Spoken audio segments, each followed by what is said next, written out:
escuela dominical. Si se acordarán, durante el mes de la Reforma vimos los aportes de la educación cristiana, incluyendo hasta la alfabetización de la población. O sea, la Reforma protestante tuvo su impacto, que todavía lo tenemos hasta la fecha, en el ámbito educativo, tanto para hasta la conformación de universidades. También tuvo su impacto en la alfabetización de las personas, porque las personas era importante que para leer la Biblia tienen que estar alfabetizados por lo menos. Entonces, esos fueron de los puntos que trató la Reforma.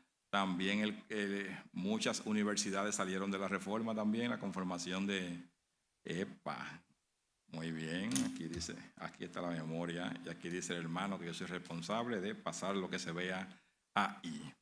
Entonces, vamos a ver un poco sobre lo que es sobre el origen de la educación cristiana, y vamos a ver algunas perspectivas de la información a la transformación. Miren, el conocimiento, ¿cómo es? Orar.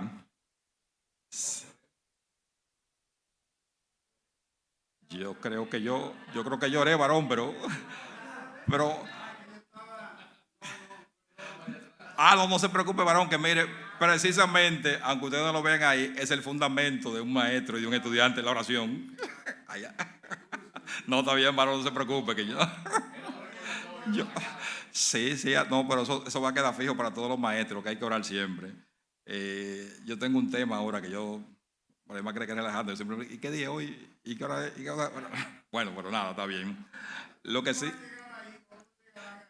no, yo estoy hace mucho, lo que pasa es que yo lo disimulo, pero miren, entonces, la función, la intención de la palabra de Dios, de la enseñanza bíblica, no es llenar de conocimiento al oyente, al estudiante, al receptor. Esa no es la finalidad.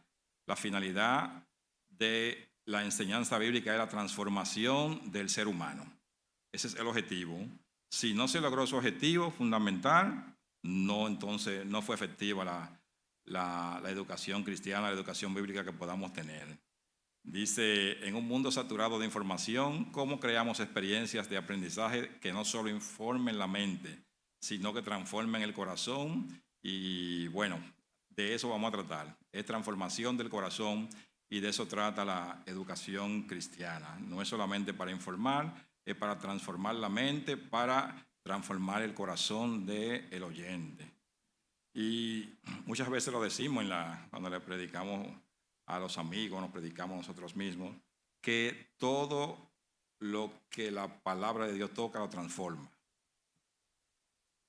Es los contactos que tuvo el Señor Jesucristo con muchísimos personajes en la Biblia. Con cada persona que se encontró Cristo fue transformado.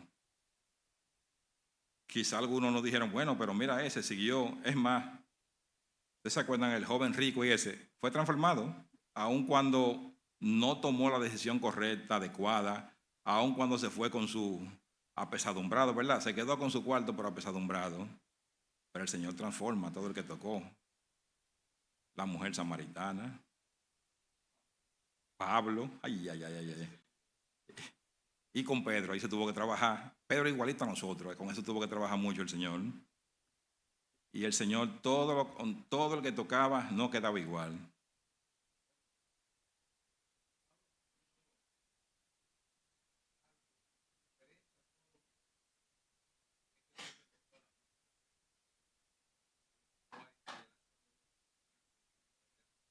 Sí, no, y dice, lo que pasa es que no es solamente que presenció, y dice, y Pablo consentía, y Pablo tenía cierta autoridad en ese tiempo, o sea que consentía, no es solamente que era un televidente ahí pasivo, pero bueno, el Señor transforma realmente de arriba abajo. Y miren, un tanto de la educación cristiana, de los orígenes, los podemos ver que en el Antiguo Testamento el hogar como centro de enseñanza, de que la palabra de Dios sea enseñada. Recuerden que la transmisión de las enseñanzas bíblicas era mayormente oral, pasaba de los padres a los hijos, y en Deuteronomio 6, 9 nos habla de que debemos enseñar la palabra, muy utilizado ese versículo, la palabra de Dios a los hijos, el mandato de los padres, de que la palabra esté presente al levantarse, al acostarse, que esté en las paredes, en los dinteles de la puerta, que esté como frontales. O sea, de eso manda Deuteronomio 6, del 6 al 9. Y ese mandato incluía que los padres, era una obligación. O sea, no era que opcional, que los padres, si querían enseñarle, ¿no? Que este muchacho, como ahora, no, ese no da para estudiar, el muchacho, él no tiene que estudiar eso, no, eso era parte, eso era obligatorio. La enseñanza de los padres de la ley en ese tiempo. Y así se transmitía la palabra de Dios. Por eso muchos de esos libros, había muchas personas, muchos jóvenes que los recitaban, no un versículo bíblico, ¿verdad? O dos o tres, eran libros que recitaban, y todavía me parece que ya en estos tiempos, allá en Israel, siguen con el tema de los aprendizajes de esa manera profundo, y no es muy raro que una persona te recite un libro del Antiguo Testamento, mayormente. También en la palabra de Dios, en Deuteronomio 13, se habla también de la parte donde se le tiene que enseñar la palabra de Dios a todos, no solamente a los hijos, hasta la mujer incluye en Deuteronomio 13, de que la palabra debe ser enseñada a todos. O sea, es fundamental. Si el Dios que escribió la palabra, si no conocemos su palabra, ¿cómo vamos a conocer al autor? No hay forma. Cuando se congregaban también las personas, bueno, se lo decía ahí, hombres y mujeres, tenían que ser enseñados, tenían sus formas diferentes de que, bueno, que las mujeres que se sienten aquí, que tal cosa, su separación, como en Oriente todavía lo hacen en muchos países, la separación del aprendizaje. Cuando nos dieron acá, tuvimos un entrenamiento aquí medio árabe, ¿verdad? Yo que no comimos una comida ahí, ¿tú te acuerdas, Narciso? Yo nada más sé que estaba buena la comida y cosas, y parte de las enseñanzas era que por ejemplo, los hombres, cuando estaban en una misma aula, los hombres se sientan delante y las mujeres detrás. Pero explicaba el maestro que no es que las mujeres siempre andan atrás, sino que para que los hombres no se distraigan y atiendan a lo que tienen que atender. Para que ya no sean como una distracción, entonces la ponen para atrás. Y los hombres adelante, ¿verdad? Y además como oyentes de primera categoría para ellos, primera clase, pero sí las mujeres van incluidas. Dije 13, es 31 de Deuteronomio. Hombres, mujeres y niños reunidos para aprender a temer a Dios, para aprender de la palabra de Dios. Y el maestro por excelencia que tenemos es el Señor Jesucristo. Él no era un maestro, había muchos maestros en Israel. O sea, él era el maestro realmente, el maestro de maestros. Fue el Señor Jesucristo. Él dice acá que dedicó más del 95% a la enseñanza, y usted lo ve en sus diálogos. O sea, no lo recoge la palabra de Dios, o sea, conversaciones más que como triviales. O sea, todo lo que se recoge del Señor Jesucristo es enseñando a sus discípulos, es enseñando a las personas que se encontraban con él, y eso refleja la importancia que él le daba al aprovechamiento del tiempo, a las cosas que tenían que hacer las personas, a lo urgente que es el tema de la salvación, de la evangelización de las personas, y Cristo Jesús le dedicó mucho tiempo. Por eso se dice, el maestro es el Señor Jesucristo. Y el mandato bíblico de la Gran Comisión nos manda a todos a ser discípulos. O sea, el resumen de la Gran Comisión es hacer discípulos, pero previo a ser discípulo, usted tiene que ir, tiene que predicar y tiene que enseñar. O sea, no es solamente que la persona recibió el mensaje, aceptó al Señor Jesucristo y suelto. No, no, no. A partir de ahí empieza un proceso de enseñanza. Por eso es que dicen, no importa la edad que uno tenga, cuando uno viene a los pies del Señor, es como un niñito. Y habla el apóstol Pablo sobre el tema de la leche y la vianda. Pedro también habla de eso, y en el libro de los Hebreos también se habla de eso, de que debemos avanzar, de pasar de la leche a las viandas, o sea, de las cosas suaves del Evangelio, de las enseñanzas, a las cosas profundas de Dios. Y el mandato de la Gran Comisión no es para algunos, no es para misioneros, es para todos.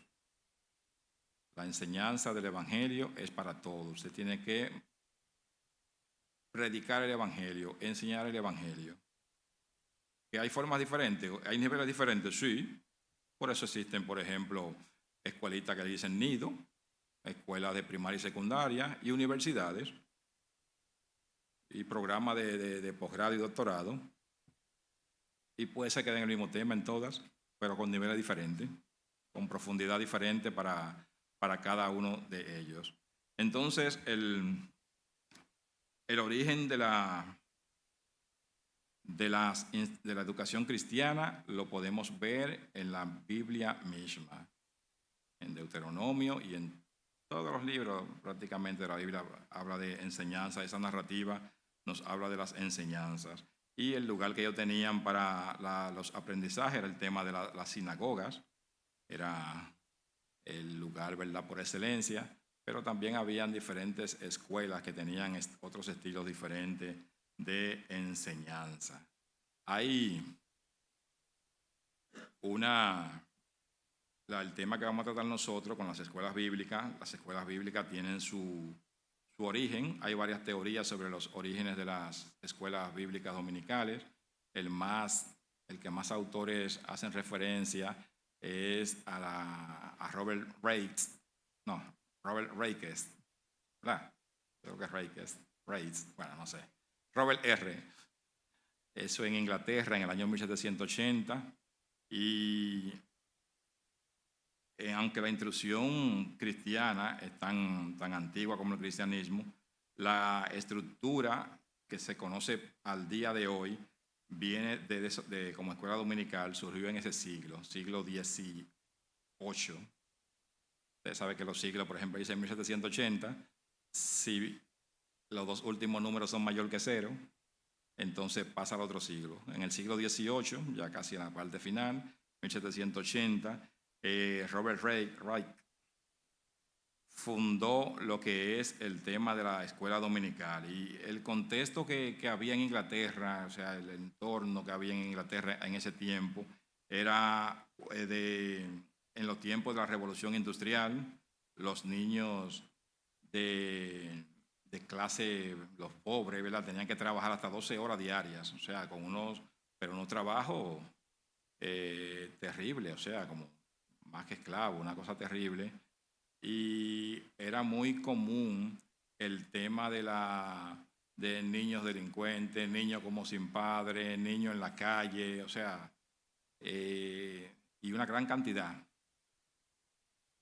Y Robert Reich, él era un periodista, ¿verdad?, que tenía un periódico además, y él empezó a ver, o sea, él veía todos esos niños que se juntaban en ese tiempo, en ese lugar, que es en Glasgow, en Inglaterra, y realmente miraba como el futuro de ellos, o sea, mucho dado a la delincuencia, muchos presos, porque imagínense, no tenían ninguna instrucción, eran niños que les tocó ser adultos antes de tiempo, y el futuro que tenían era completamente limitado.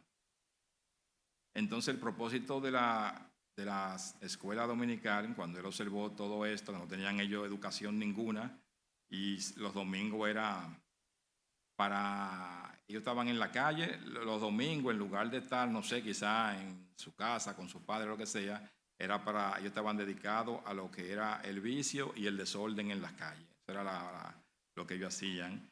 Y la escuela dominical en la que él pensó, que él abrió, tenía como propósito enseñar a esos niños a leer y escribir, utilizando la Biblia como libro de texto fundamental. Ese era el objetivo de esa escuela, que los niños aprendan a leer y a escribir utilizando la Biblia. Era la visión que él tenía. Y también, además de aprender a leer y a escribir, tenía el tema de impartir principios cristianos y morales. Y las clases se llevaban en los hogares de los maestros inicialmente. Esa escuela dominical tuvo una gran expansión, un crecimiento, y esa metodología fue copiada rápidamente en diferentes ciudades de Inglaterra, en las islas, en lo que son el conjunto de la Gran Bretaña, que además de Inglaterra, ahí se incluyen, déjame ver, Irlanda. Sí, Escocia, Irlanda y las dos Irlandas, ¿verdad? No, hay una que queda fuera, del norte y del sur, pero hay una que no pertenece a Gran Bretaña, sino cuando se le llama Reino Unido. Ellos tienen una combinación de nombres. Sola Inglaterra, hay un grupo que se llama Gran Bretaña y otro gran grupo que agregan en Irlanda del Norte, y ahí se llama el Reino Unido, entonces se llama. Pero son los mismos ingleses todos. Y eso se expandió bastante por allá. Un crecimiento rápido, pasó a Estados Unidos y después pasó entonces también a Latinoamérica, eso de las enseñanzas. La escuela dominical en las iglesias tuvo su, ¿verdad? Como dice aquí, su ventaja, luces y sombras. La división por edades, también eso fue una de las cosas que al principio no era así, sino al principio estaban todos, ¿verdad? Pero cuando la iglesia fue tomando forma, se hizo el tema de la división por edades, que tuvo sus resultados, que se utiliza ahora mismo. La escuela formal en todos los países tiene que ver, está muy relacionada a las edades, a la división por edades y al aprendizaje según la madurez del niño, del joven, de las personas. Una crítica que se le hizo también es que la escuela, que a veces también nos pasa en este tiempo, es que muchos padres delegaban la responsabilidad bíblica de la educación a la iglesia, y eso no es así. Realmente, la enseñanza bíblica de los niños no es la responsabilidad principal de la iglesia, es de los padres. La iglesia, ¿verdad?, es una ayuda, es un soporte, pero cuando usted compara con el tema de los padres, la principal responsabilidad es de los padres. Y eso fueron de las cosas que hubo que corregir. En el tema de la división de las clases también, como decían acá, que una sola talla no sirve para todos. Eso dio lugar a diferentes estilos de aprendizaje. Para construir enseñanza efectiva debemos primero entender nuestros materiales, nuestros alumnos. Cada uno aprende de manera distinta usando brújulas internas únicas. Comprender estos estilos nos permite navegar al aprendizaje con mayor precisión. Y lo que nos está diciendo eso es que tenemos diferentes estilos de aprendizaje, las personas tienen diferentes estilos de aprendizaje y existen diferentes metodologías de enseñanza también. Y los que dicen, según con diferentes estudios, que no es eficiente realmente usted reunir personas de toda edad, de todos niveles educativos, y ponerlo en una sola clase. Esa clase no tendrá una efectividad muy alta, porque hay que clasificar por grupo de intereses, por grupo de condiciones, por edades. O sea, hay diferentes metodologías de clasificación, diferentes estilos de clasificación que los veremos más adelante, y son los que según los estudios, han dado resultados. Hay un tema que son con los aprendizajes, que hay diferentes estilos de aprendizaje. Hay los estilos que se llaman sensoriales. Vamos a ver, creo que en la próxima, eso, algunas de las personas, ¿verdad?, que estuvieron en el curso de oratoria, pero, ¿verdad?, vamos a preguntarle a los que estuvieron en el curso de oratoria, pero miren cómo percibimos la información, miren el estilo de aprendizaje que existen, o varios de los principales. Hay más.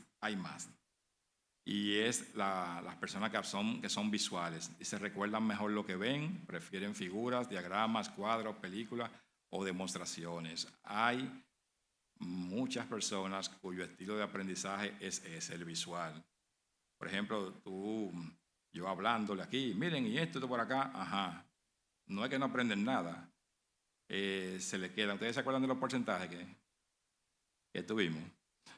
Bueno, yo recuerdo que el auditivo eran 7%, era Víctor. Alrededor de un 7% el auditivo o verbal. Los auditivos dicen que retienen mejor lo que escuchan y lo que ellos mismos dicen. Prefieren discusiones y explicaciones verbales. Los kinestésicos o táctiles, esos son los que tienen como que hacer algo.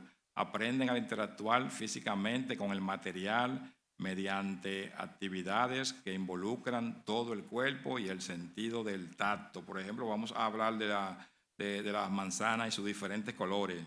No le diga teoría, tráigale unas manzanas de diferentes colores y pásesela para que él entienda la estructura, la composición, la suavidad o dureza de la manzana, y así es que los táctiles o kinestésicos realmente aprenden. Creo que teníamos como déjame ver si lo tengo aquí los porcentajes, pero lo que nos dice que lo que uno oye solamente, eso se le queda a uno como el 10% en los primeros 3 días. O sea, 10% en los primeros 3 días, lo que usted oyó.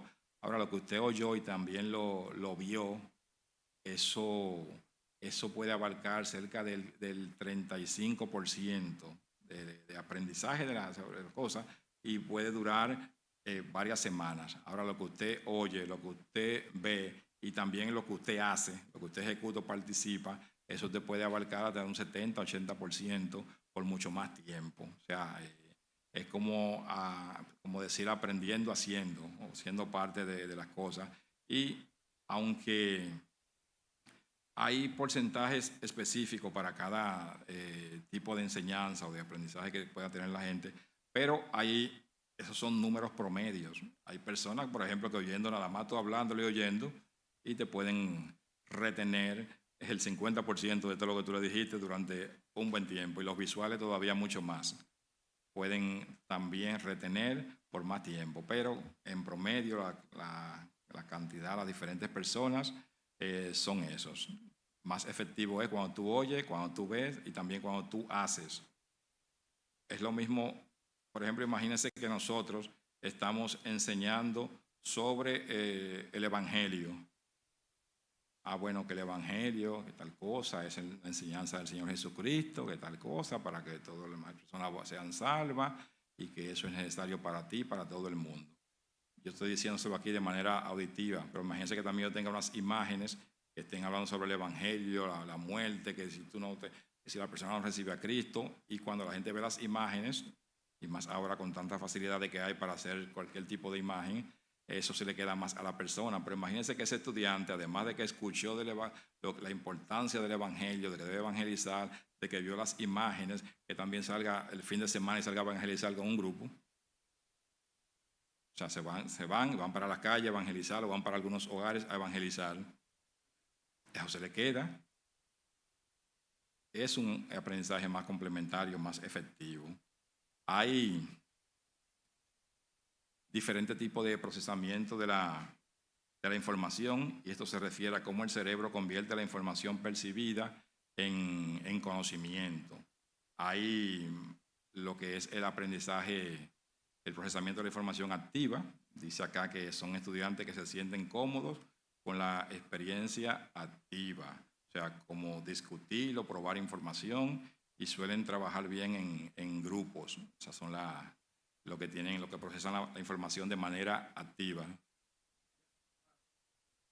Los porcentajes, está bien, lo único que...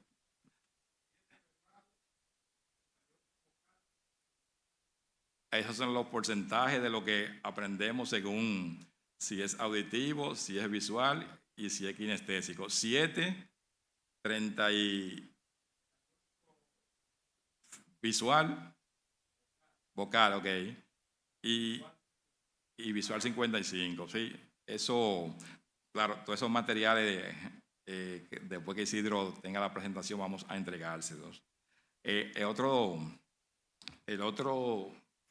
formato de procesamiento de la información es el reflexivo. Dice que prefiere examinar y manipular la información de forma introspectiva, o sea, analítica, trabajando mejor solos o en parejas, y tienden a ser teóricos. Saben que hay personas así, que aprenden, que trabajan mejor solos, pero otros, en el caso de los activos, en grupos aprenden mejor, se complementan mejor. Otro de los formatos de procesamiento de la información es la secuencial. Dice que implica un aprendizaje basado en la progresión lógica y pasos ordenados, común en la educación formal. O sea, primero lo más, es como ir de lo más sencillo a lo más complicado. O sea, ustedes en matemática, ustedes primero le enseñaron a sumar, restar, multiplicar y dividir. Pero después de eso le enseñaron la exponenciación. ¿Qué es lo que sigue siendo después de eso? La radicación. Después vienen las derivadas, los integrales, y después vienen, ¿y qué hay después de ahí? Ya también vamos a dejarlo ahí, que eso, hay otra cosa más difícil ahí, pero ustedes saben, se le funden a uno algunas neuronas, pero ese es el aprendizaje secuencial. Ustedes ven que van por paso así, de lo más sencillo a lo más complicado. Yo tenía un profesor que decía, deriva el que quiere, integra el que puede. Eso es, ay, el profesor, wow. Tremendo. Miren, y está lo que es el procesamiento de la información global. Dice, aprende, pueden pasar tiempo sin entender un concepto hasta que de pronto logran una comprensión rápida de la totalidad. O sea, cuando ven el panorama, o sea, tú no puedes irle como por partes, tienen que dar el panorama general para lograr su aprendizaje. Y el tema de la interacción, que es la interacción social, que este modelo analiza cómo la relación con otros afecta lo que es el aprendizaje. Y hay lo que se llaman colaborativos, que dice, ve a sus pares como colegas, disfruta del trabajo en grupo. Y están otro grupo que actúa de manera natural así, que son los competitivos. Busca reconocimiento y ser mejor que los demás, o sea, destacarse dentro del grupo. Es un poco más difícil, ¿verdad?, de trabajar así, o sea, de trabajar con personas así, pero hay personas que aprenden así. Y esa misma competitividad lo impulsa a que siempre estén profundizando más. Y ahí vamos a ver el tema también de la etapa del aprendizaje según lo que nos dice la enseñanza para niños, jóvenes, y la enseñanza para adultos, que es la enseñanza andragógica. ¿Esa no es la Universidad del Caribe?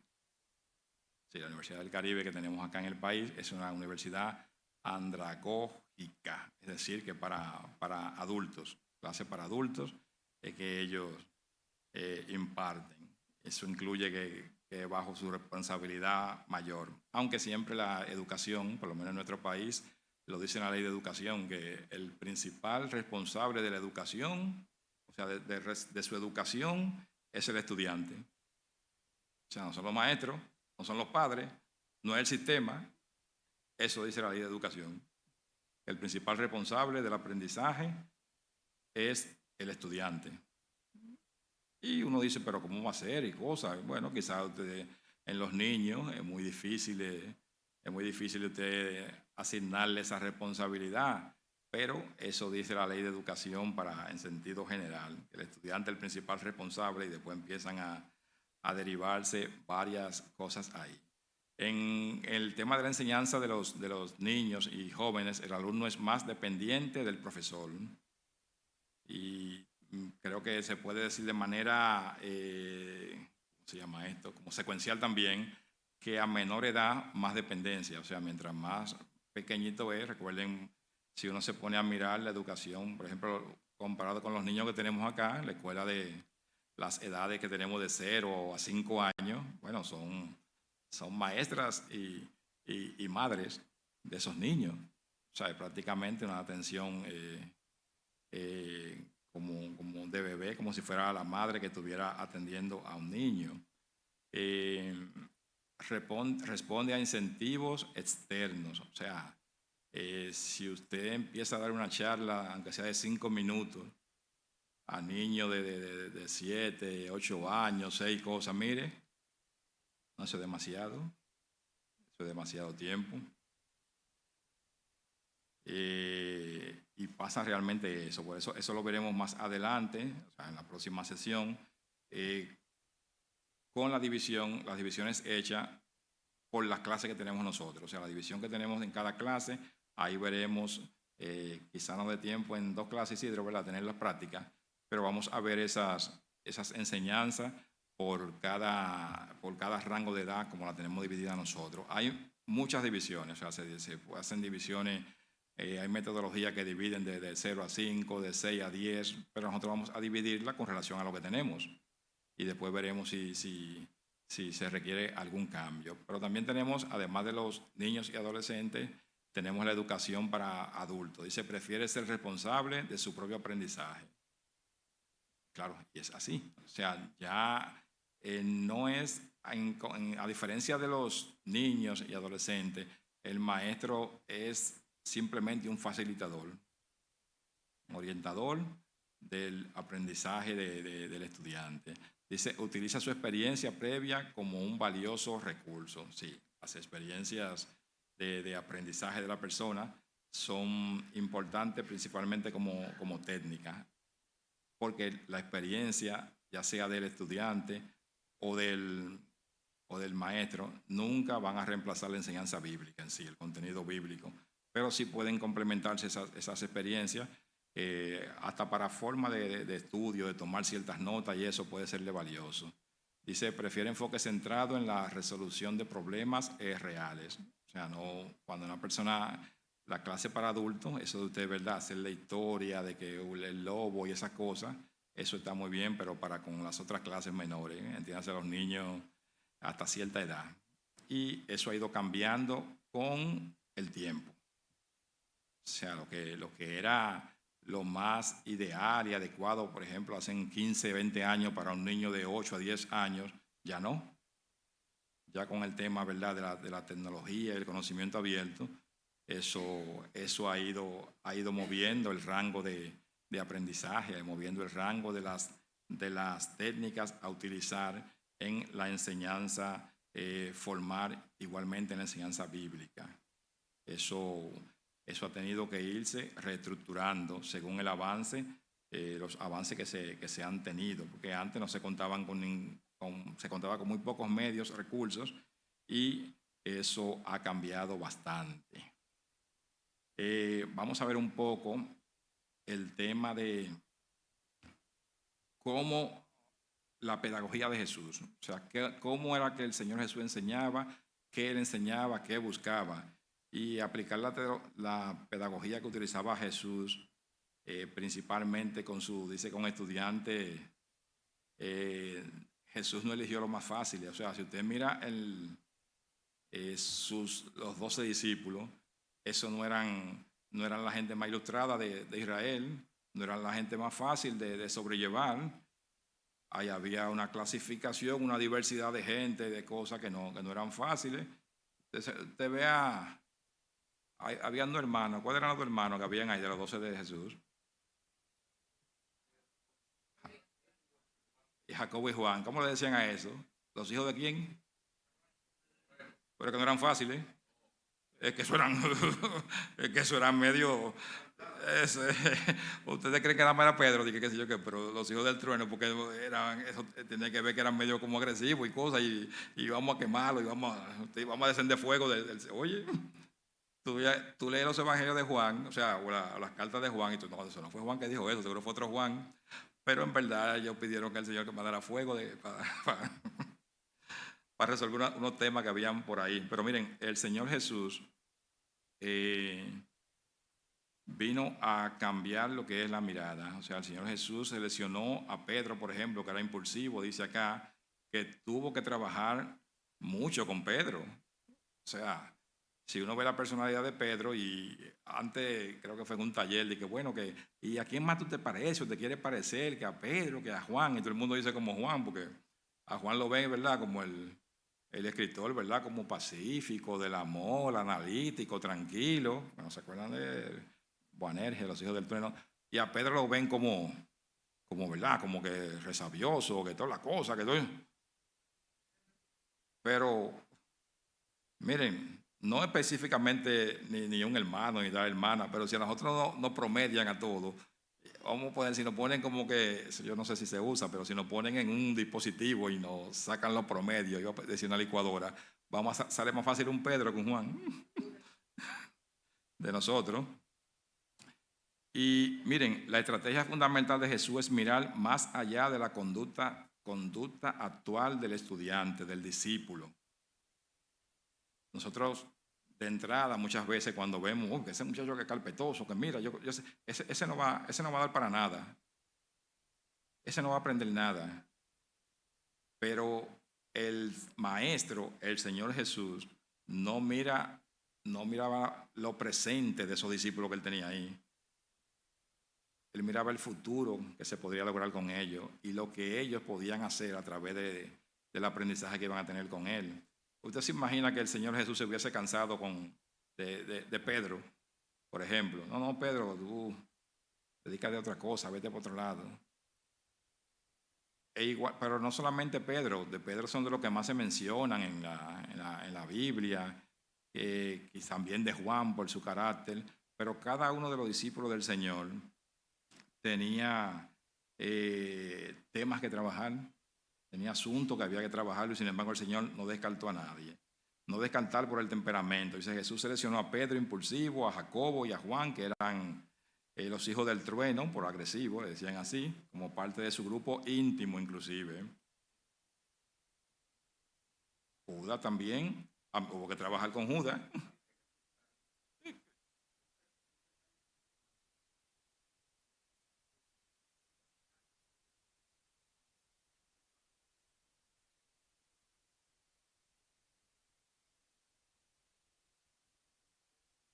Sí.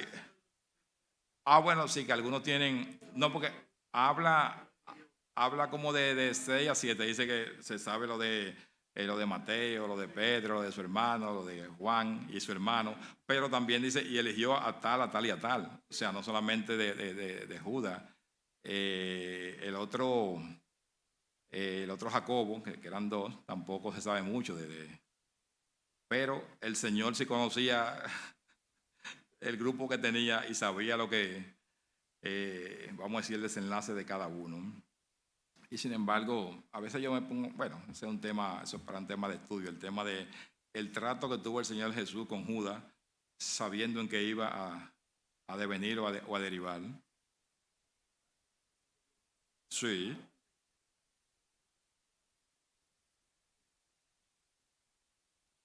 omnisciencia, ¿eh?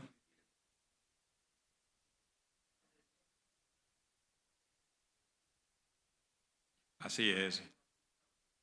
El ladrón en el último momento. Entonces, miren, la clave es ver el alumno en lo que puede llegar a ser, no solamente en lo que es actualmente, lo que es ahora mismo. Eso es parte de lo que nos toca hacer como maestro. Ay, déjeme ver, yo lo apagué, fue. Le doy aquí y mira, varón, cambia el varón usted que. Ok, ahí. Miren las estrategias diversas que utilizaba el Señor Jesús. Dice corrección como oportunidad, o sea, dar frente a la indisciplina. La reacción humana suele ser ignorar o desechar al alumno, pero Jesús utilizaba la reprensión constructiva. Dice corrección, dar nuevas oportunidades. Y Jesús corrigió a sus discípulos constantemente sin expulsarlos de su círculo, permitiéndoles aprender de sus errores, como cuando Pedro intentó caminar sobre el agua o cuando negó conocerlo. Ustedes se imaginan, quizás nosotros con el primero de esos desvíos, si se quiere decir, lo hubiésemos sacado del grupo, pero el Señor Jesús no hizo eso con Pedro. Siguió trabajando, aún después de la resurrección siguió trabajando con Pedro. ¿Me amas? ¿Me amas? O sea, el Señor no se cansó de Pedro, pero tampoco se ha cansado de nosotros, déjenme decirle. Aún a pesar de cómo somos nosotros, de lo que hacemos nosotros, el Señor no se cansa, el Señor da nuevas oportunidades. Dice, otra de las estrategias, dice, mentoría de pares, delegar responsabilidades en alumnos inquietos para que ayuden a otros, beneficiándose ambos. O sea, eso es muy, crear grupos, subgrupos entre de las clases de las escuelas, es también un modelo que lo estamos viendo en teoría acá, pero después lo veremos ya en la práctica, de cómo grupos con ciertas diferencias pueden nivelarse y ser beneficiados todos. O sea, mentoría de padres. Y otra de las características de la enseñanza de Jesús es el tema de la empatía frente a la permisibilidad. Y esto es vital distinguir entre lo que es entender la situación de un alumno y ser permisivo con su falta de compromiso que pueda tener ese alumno. Eso no es lo mismo y hay que identificar eso. Igualmente tenemos el fomentar el hacer, en que todos se involucren, en que todos participen, y son de las estrategias que vamos a ver también ya en la práctica, donde el maestro debe tratar de que todos los alumnos se involucren. No puede ser una clase que, bueno, que la mitad está atendiendo, está interesada, él quizás no lo vaya a lograr, pero tiene que poner el esfuerzo el maestro de que todos se involucren en el aprendizaje, en el proceso de enseñanza, aprendizaje, todo debe estar involucrado. Y el tema de maestro, el maestro como modelo, tal como lo fue el Señor Jesús, eso es fundamental. O sea, la enseñanza más poderosa ocurre por imitación, y Cristo Jesús fue el mayor ejemplo de las cosas a hacer. Todo lo que el Señor Jesús mandó a hacer, Él lo hizo primero. Igualmente pasa en la enseñanza. El maestro debe ser un modelo, por ejemplo, con el tema de la responsabilidad del horario, el tema de la responsabilidad de estudiar su clase. Si el maestro ni llega a tiempo, ni estudia su tarea, pues uno se da cuenta cuando el maestro estudia la tarea o no la estudia. Entonces, ¿cómo el maestro va a pedir a los alumnos que miren, que lleguen temprano y que hagan la tarea que se le ponen, que lean la lección? En el caso nuestro, que lean la lección, porque tampoco son una clase, ¿verdad? O sea, el libro que usamos en la escuela dominical son generalmente clases cortas y bastante digeribles, con ese método de, en verdad, las clases de Maús, por lo menos lo que hemos tenido hasta ahora, son bastante digeribles, y la mayor aprendizaje, la mayor enseñanza que puede dar el maestro es siendo ejemplo. Ahí, que después lo vamos a ver, esa parte la vamos a ver de manera práctica, el tema de la división de una clase en los 45 minutos, que son los que nosotros le damos a las clases que impartimos acá en la escuela dominical. Y eso es importantísimo, el tiempo de la estructura de una clase en sus 45 minutos, porque cuando no es que algo sea estricto, miren, por ejemplo, hay 4 componentes que la dividen. Hay otras metodologías que la dividen, que tienen diferentes nombres, pero se parecen bastante en cómo la dividen. El tema de la primera parte, que dice que dice conexión, y habla de 5 minutos, no es que sean 5 minutos, es que puede ser un rango. Usted puede ser un rango, por ejemplo, un rango en vez de 5, usted puede decir es de 3 a, a 7 o de 3 a 6. No es que exactamente pasaron 5 minutos, corté. Bueno, por ejemplo, ya son las 9 y tengo que ir cortando, me quedan 10 minutos. Y las clases de 45 minutos, una forma adecuada de dividirlas en esas 4 partes. La conexión, mira, la conexión, el objetivo de esa conexión es enganchar emocional e intelectualmente al participante, o sea, como interesarlo en la lección que se vaya a dar. Ese es el fundamento de la conexión. Y los primeros minutos son fundamentales. Esto no es como un relleno, como una cosa que se agregó ahí para complementar, sino que es una transición estratégica que se hace, es un enganche del estudiante a la lección que va a estudiar. Y tiene como partes fundamentales crear curiosidad o identificación personal, identificarse con el tema que se va a dar, establecer la relevancia del tema, porque esto es importante para mí hoy. Recuerden que vamos a hacer la enseñanza bíblica, cuyos escritos más recientes tienen cerca de casi 2000 años. Algunos tienen más de 2000 años cuando vamos al Antiguo Testamento, 3000 años. O sea, es un asunto que se escribió que hace 3000 años. ¿Qué puede ser relevante para mí? ¿Qué tan relevante puede ser ese tema? Y debe ser en ese tiempo breve, no se puede tomar todo el tiempo con la conexión. Y tiene su gran funcionamiento porque eso es algo personal, es visual, participativo. Hay diferentes estrategias que la vamos a ver también de cómo hacer esa conexión en esos 5 minutos. Y también es una forma fundamental y adecuada para pasar a lo que es ya el desarrollo o la exploración, que es el segundo punto. Ahí hablan de algunos alrededor de 25 minutos. Ahí están, lo que están divididos son los 45 minutos, y la exploración que se trata ahí es de tomarse algunos 25 minutos y es examinar el fundamento bíblico. En el caso nuestro es examinar las temáticas en las que está dividida la lección, o sea, y su fundamento bíblico. Miren, en los libros de Maús, aunque no, a veces aparece el texto bíblico y no la porción bíblica, por eso lo dice adelante, que tenemos que leer el texto bíblico, o sea, no es solamente que va a aparecer ahí tal cosa, porque de lo que estamos aprendiendo es la Biblia con un enfoque al tema que ha seleccionado el autor. Por ejemplo, ¿cuál fue la clase, el libro que terminamos de ver? Perdone como el Señor perdonó. Ahí hay diferentes opiniones de los autores. Son bien, pero no son divinas. El fundamento es las porciones bíblicas, lo que dice la porción bíblica, eso sí es infalible.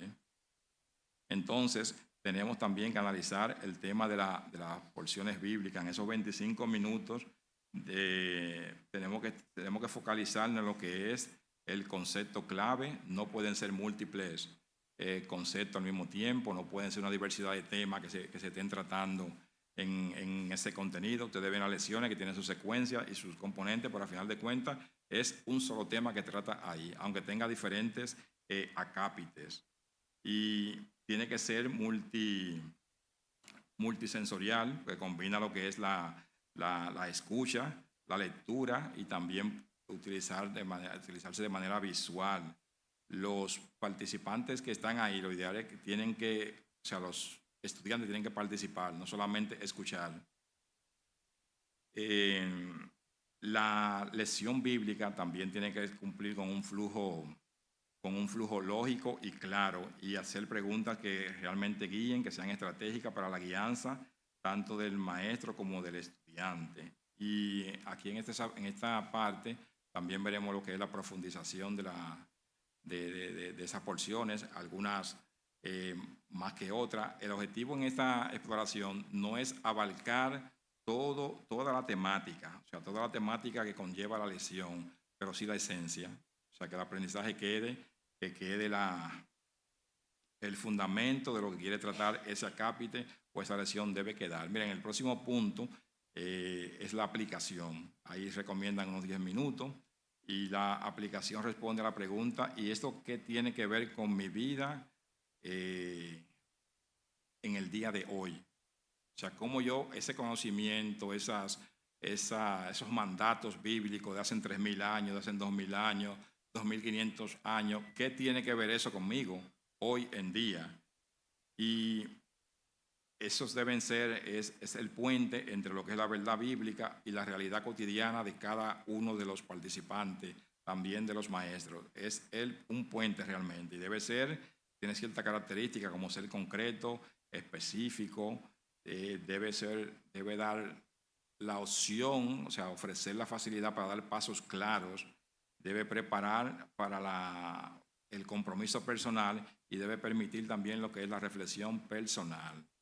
Ustedes saben, en los libros que nosotros damos, al final, no sé si todavía lo siguen teniendo, me olvidó ya, pero tienen un aspecto de reflexión personal. O sea, la palabra de Dios tiene una sola interpretación, múltiples aplicaciones, pero me habla a mí, me dice un mismo versículo, me dice a mí una cosa que quizás sea diferente a lo que le dice a otro hermano. No es que diga cosas diferentes el mismo versículo, sino que una parte de ese versículo me afecta de una manera tal a mí y a otro hermano el mismo versículo en otra parte lo afecta de diferentes maneras. O sea, que debe dársela como la individualidad de la enseñanza bíblica en los estudiantes, debe darse eso. Y finalmente, los últimos 5 minutos son de compromiso y este es lo que se llama un cierre con propósito, definir pasos prácticos, donde lo aprendido se traduce en pasos que yo debo dar.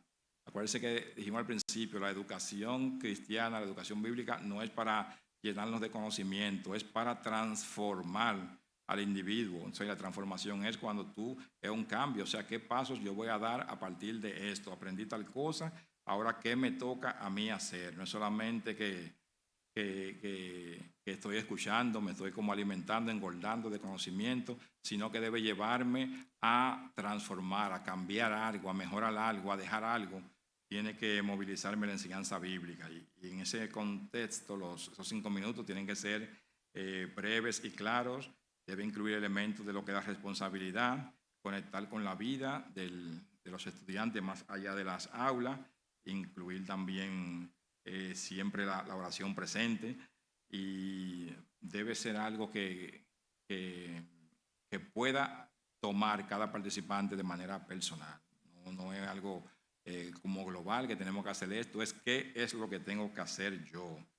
Pasos claros y repetibles, proporcionar herramientas, puede ser algo que efectivo que puedan hacer los maestros y también hacer trabajo, mandar a hacer trabajos individuales en equipo y, o sea, practicar sobre eso que se esté aprendiendo. Eso es fundamental con el tema de la enseñanza.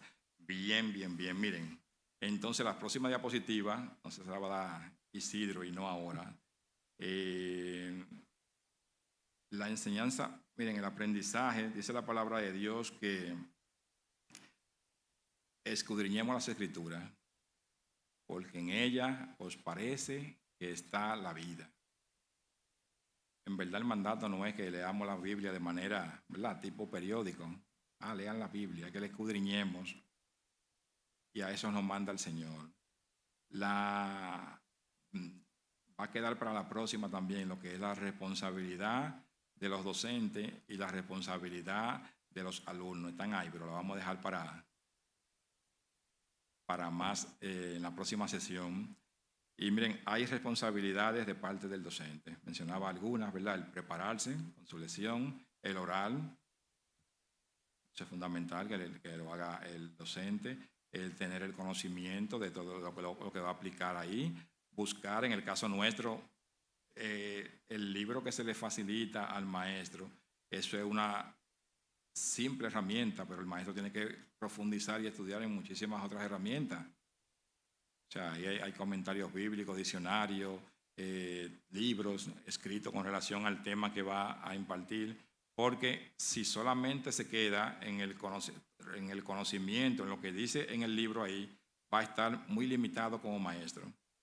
Porque esos son, no sé si se han dado cuenta, pero los temas y capítulos que se tratan en los libros de Maú son resúmenes. O sea, usted no va a agarrar un tema ahí de que miren un tema amplio de tal cosa, miren el pecado, miren que... No, son resúmenes realmente.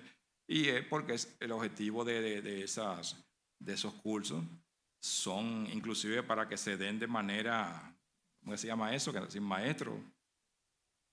Sí, que los mandan, por ejemplo, a las cárceles, por ejemplo. Mira, se los mandan a los estudiantes,